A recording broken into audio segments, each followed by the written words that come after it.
নতুন করে পাল্টাপাল্টি হামলায় দীর্ঘ হচ্ছে রাশিয়া ও ইউক্রেন সংঘাত, বাড়ছে ক্ষয়ক্ষতির পরিমাণ। জেলেনস্কির অভিযোগ, রাশিয়ার কাছে শান্তি প্রস্তাব দিলেও বারবার প্রত্যাখ্যান করেছেন পুতিন। এদিকে মস্কো বলছে ইউক্রেনের ওপর চাপ বন্ধ করবে না রাশিয়া। বিশ্লেষকদের মতে যুদ্ধ যত দীর্ঘ হচ্ছে ততই এর প্রভাব অর্থনীতি, জ্বালানি নিরাপত্তা ও আঞ্চলিক স্থিতিশীলতার ওপর আরও স্পষ্ট হয়ে উঠছে।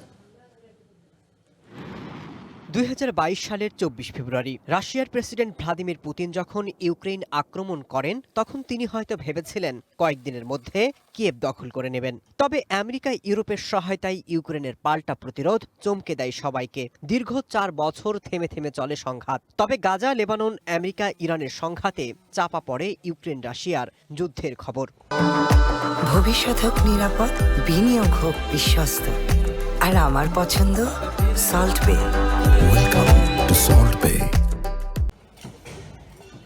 গেল ১১ জুন রাশিয়া ইউক্রেন যুদ্ধ প্রথম বিশ্বযুদ্ধকেও হার মানিয়েছে। বেশ কিছুদিন থেমে থেমে সংঘাত চললেও ইউক্রেনের আকাশ জুড়ে আবারও রুশ বোমারু বিমান আর ড্রোনের তাণ্ডব। কম বেশি হলেও পাল্টা প্রতিরোধ গড়েছে কিয়েভও। কেবল জুন মাসেই লড়াইয়ে ইউক্রেনের অন্তত ৩৮,০০০ সেনা নিহত বা গুরুতর আহত হয়েছেন বলে দাবি করছে রাশিয়া।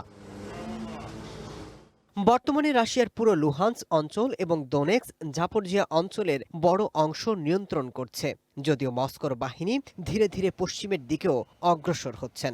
জেলেনস্কির অভিযোগ, যুদ্ধ বন্ধে ইউক্রেনের দেওয়া বিভিন্ন প্রস্তাব রাশিয়া ধারাবাহিকভাবে প্রত্যাখ্যান করছে।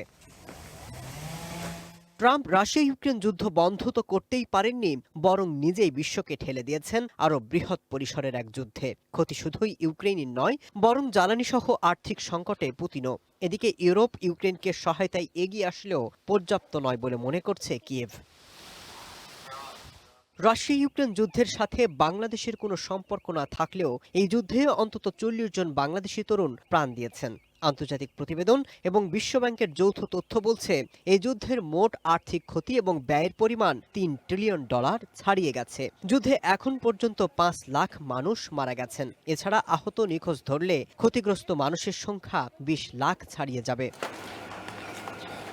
Masud Rana, one international desk.